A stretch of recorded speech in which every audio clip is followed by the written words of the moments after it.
From Washington, this is VOA News.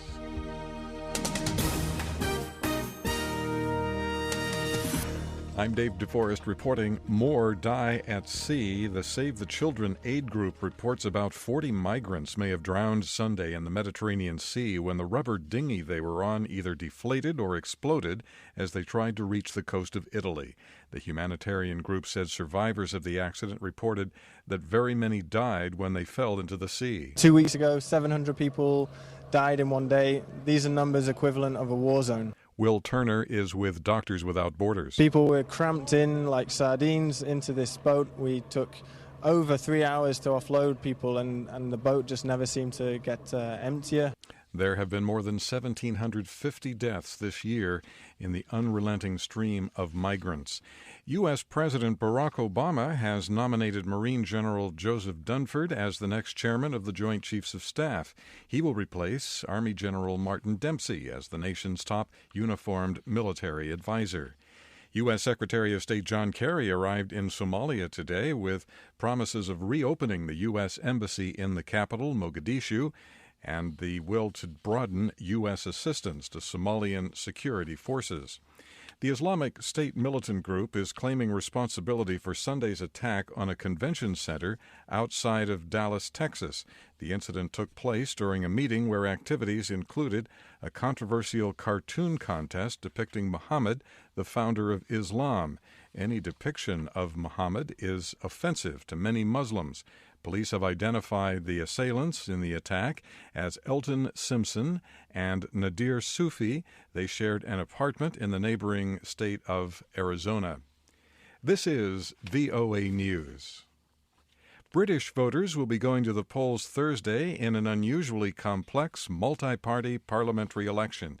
Neither of the two largest political parties, Labour and the Conservatives, appear poised to gain a majority, which means one or the other of them will likely have to form a coalition government with smaller parties.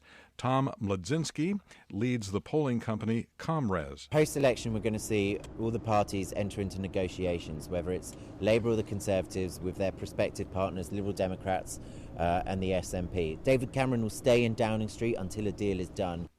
There was also election news in the U.S. Former Arkansas Governor Mike Huckabee became the latest Republican to join the growing crowd of candidates for his party's presidential nomination.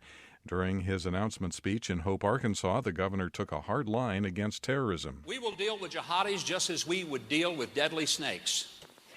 And let there be no doubt, Israel will know, as will the whole world, that we are their trusted friend.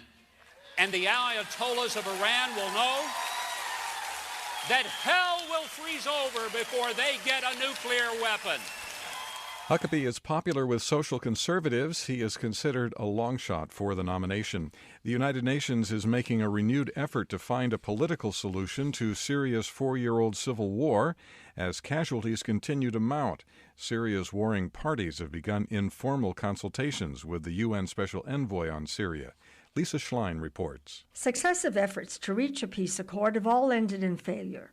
So UN Special Syria Envoy Staffan de Mistura is being cautious and deliberately dampening expectations about the outcome of these talks. He prefers to characterize them as serious consultations.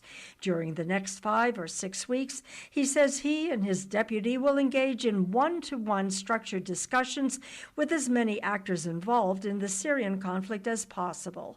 De Mistura says the goal is to gauge whether another round of formal peace negotiations will be feasible in the near future. Lisa Schlein for VOA News, Geneva. Thailand's ailing king, Bhumibol Adulyadej, the world's longest reigning monarch, has made a rare public appearance. He appeared on television in Thailand to celebrate the 65th anniversary of his coronation.